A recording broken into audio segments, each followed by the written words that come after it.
Jika pertemuannya dengan Danzo mengajarkan Kabuto arti menjadi alat yang tajam dan tak berperasaan, maka pertemuannya dengan Orochimaru membukakan pintu menuju labirin ambisi yang tak bertepi. Di sini, di antara bau formalin dan gemerisik gulungan naskah terlarang, Kabuto tidak lagi sekedar pisau bro. Dia menemukan sesuatu yang lebih berbahaya, sebuah tujuan, seorang guru, dan cermin dari jiwa yang sama-sama tercabik oleh keinginan untuk melampaui batas manusiawi. Pertemuan pertama mereka bukanlah sebuah kebetulan bro, melainkan hasil dari sebuah pengkhianatan tingkat tinggi. Setelah peristiwa memilukan yang memaksanya membunuh ibu angkatnya, Nono, Kabuto terhempas ke dalam kekosongan identitas yang paling parah. Dia adalah alat Danzo yang sudah terkontaminasi emosi, sebuah kesalahan fatal dalam dunia intelijen.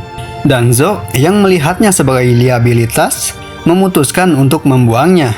Tugas terakhir Kabuto untuk Root adalah menyusup ke dalam organisasi Orochimaru, sebuah misi bunuh diri yang elegan. Danzo berharap kedua ancamannya ini saling melenyapkan bro. Namun, yang terjadi justru sebaliknya. Orochimaru dengan intuisinya yang sangat tajam setajam silet, langsung melihat melalui kedok Kabuto. Tetapi alih lain menghancurkannya. Sang ular legendaris itu tertarik. Dia tidak melihat ancaman, dia melihat potensi. Seperti seorang kolektor yang menemukan permata langka di tumpukan sampah. Anjir, Orochimaru.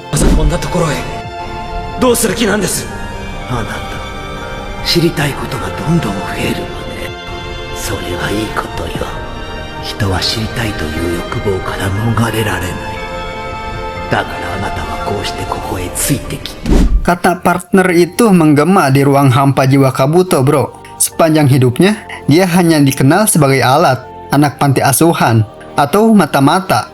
Orochimaru adalah orang pertama yang menawarkan posisi yang setara. Meskipun pada kenyataannya, itu hanyalah ilusi dari sebuah hierarki yang lebih rumit. Pada saat itulah, Kabuto memutuskan untuk berkhianat kepada Danzo dan Konoha sepenuhnya. Orochimaru memberinya sesuatu untuk dipegang, sebuah identitas baru sebagai tangan kanannya. Dalam organisasi Orochimaru, Kabuto menemukan panggung yang sempurna untuk mengasah semua bakatnya.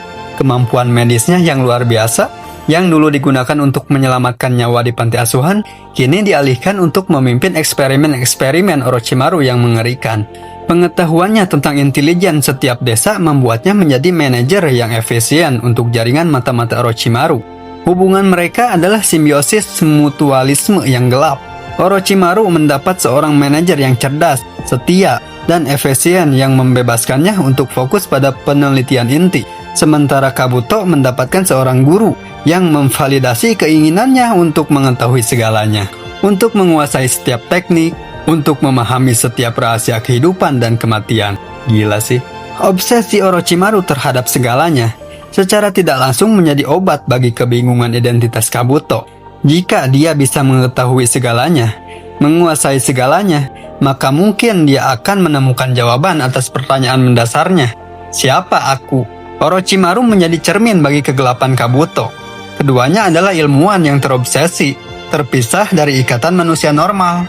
Bedanya, Orochimaru sudah menemukan jalannya, keabadian melalui pengetahuan terlarang. Kabuto masih dalam pencarian, dan dia melihat jalan itu dengan mengikuti sang guru. Loyalitas Kabuto diuji dalam peristiwa invasi Konoha dan kematian sementara Orochimaru. Saat Orochimaru kehilangan kemampuan menggunakan ninjutsu setelah jiwa-jiwanya direbut oleh Dewa Kematian, Kabuto lah yang merawatnya, mencari tubuh pengganti, dan menjaga seluruh operasi tetap berjalan. Pada periode inilah benih keratakan mulai tumbuh. Kabuto menyaksikan kelemahan Orochimaru bro. Dia melihat bagaimana obsesi buta pada tubuh Uchiha Sasuke justru menjerumuskannya. Sebagai seorang ilmuwan yang logis, Kabuto mulai mempertanyakan keputusan tuannya. Dia mulai merasa bahwa dialah yang lebih memahami jalan Orochimaru daripada Orochimaru sendiri. Rasa percaya diri dan ambisinya sendiri mulai menggelembung. Momen keyakinan ini mencapai puncaknya ketika Orochimaru dalam keadaan lemah mencoba mengambil alih tubuh Kabuto sebagai wadah sementara. Ini adalah ujian loyalitas terbesar. Namun, Kabuto yang telah mempelajari setiap sel tuannya justru berbalik menyerap Orochimaru yang lemah ke dalam dirinya sendiri.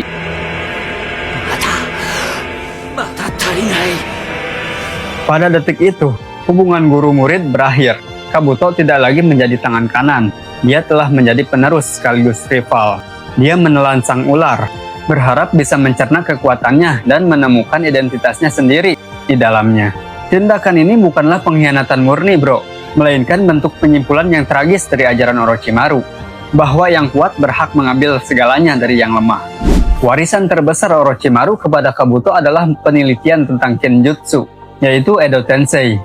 Awalnya, Kabuto hanya sebagai asisten yang membantu mengembangkannya. Namun, setelah mengasimilasi Orochimaru, dia menyempurnakannya ke tingkat yang mengerikan. Kabuto menjadi dalang di balik kebangkitan puluhan ninja legendaris dalam Perang Dunia Ninja keempat.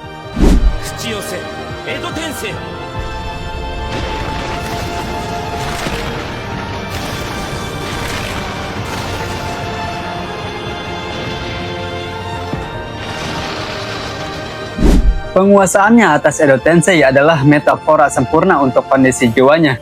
Dia membangkitkan mayat-mayat dari masa lalu, memaksakan identitas dan kehendak mereka untuk melayani tujuannya. Dengan cara yang sama, dia mencoba membangkitkan identitas-identitas yang pernah dimilikinya. Mata-mata Root, anak panti asuhan, tangan kanan Orochimaru, dan memaksanya menjadi sebuah diri yang utuh. Tapi itu adalah topeng. Sama seperti para Edo Tensei yang hanya merupakan cangkang kosong dari jiwa aslinya, bro. Persekutuan dengan Orochimaru adalah fase di mana Kabuto berpikir dia telah menemukan jawaban. Dia meninggalkan statusnya sebagai alat untuk menjadi penerus. Namun, pada kenyataannya, dia hanya mengganti satu sangkar ke sangkar lainnya. Sangkar ambisi Orochimaru lebih megah dan menjanjikan kebebasan, tetapi tetaplah sebuah sangkar. Dengan menelan sang guru, Kabuto tidak menjadi dirinya sendiri. Dia justru semakin tersesat dalam labirin identitas yang lebih gelap dan lebih berbahaya, yang akan membawanya berhadapan muka dengan bayangan terkelam dari klan Uchiha. Persiapannya untuk perang besar sudah dimulai, dan perang di dalam dirinya sendiri akan segera mencapai puncaknya. Namun, asimilasi dengan Orochimaru bukanlah sebuah akhir yang rapi.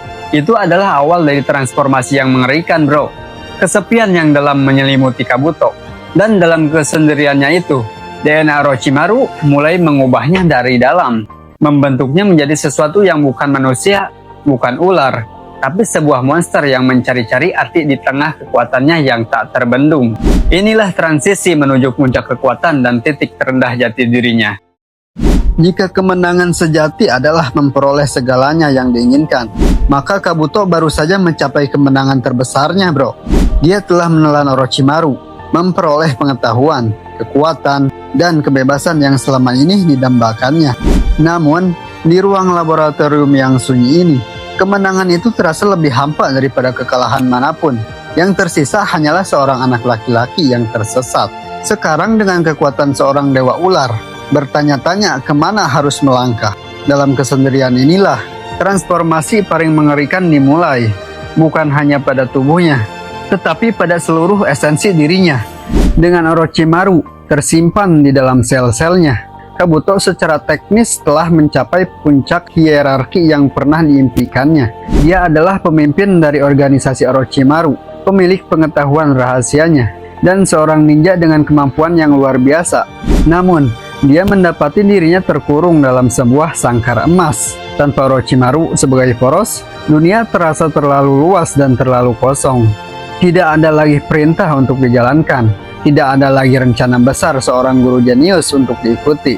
Untuk pertama kalinya sejak menjadi mata-mata Root, Kabuto sepenuhnya merdeka. Dan kemerdekaan ini adalah beban terberat yang harus dipikulnya. Dia seperti seorang aktor yang tiba-tiba kehilangan naskah. Berdiri di atas panggung kosong tanpa tahu dialog atau gerakan apa yang harus dilakukan. Dalam upaya mempertahankan koneksi dengan satu-satunya keluarga yang dimilikinya, dia mulai berbicara dengan Orochimaru di dalam pikirannya. Dia berdebat, meminta nasihat, bahkan menyombongkan diri. Ini bukan lagi hubungan guru-murid, tapi sebuah hubungan simbiotik yang tidak sehat antara seorang pemuda yang tersesat dan bayangan sang guru yang hidup di dalam dirinya. Kekosongan batin ini diperparah oleh perubahan fisik yang tak terhindarkan. DNA Orochimaru yang dia serap mulai mengasimilasi tubuhnya secara agresif.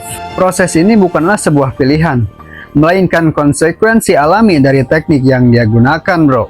Tubuhnya memberontak melawan identitas aslinya. Kulitnya mulai mengelupas, digantikan oleh sisik-sisik putih yang dingin. Matanya berubah, pupilnya memanjang seperti milik ular. Inderanya terhadap panas dan gerakan menjadi semakin tajam. Sementara emosi manusiawinya tumpul. Dia mulai kehilangan selera terhadap makanan normal, menggantinya dengan nutrisi cair dan eksperimennya. Dia sedang berubah dari Kabuto si mata-mata menjadi makhluk Orochimaru. Transformasi fisik inilah metafora yang sempurna untuk pergulatan batinnya. Ia begitu ingin melarikan diri dari identitas Kabuto yang biasa-biasa saja, sehingga dia secara tidak sadar membiarkan bahkan mendorong tubuhnya menjadi sesuatu yang lain. Jika dia tidak bisa menjadi dirinya sendiri, maka dia akan menjadi Orochimaru. Oke guys, sebenarnya videonya masih panjang, pembahasannya masih panjang. Kalau kalian suka videonya, like dan komen untuk lanjutkan biar gue bahas lebih detail lagi urutannya ya.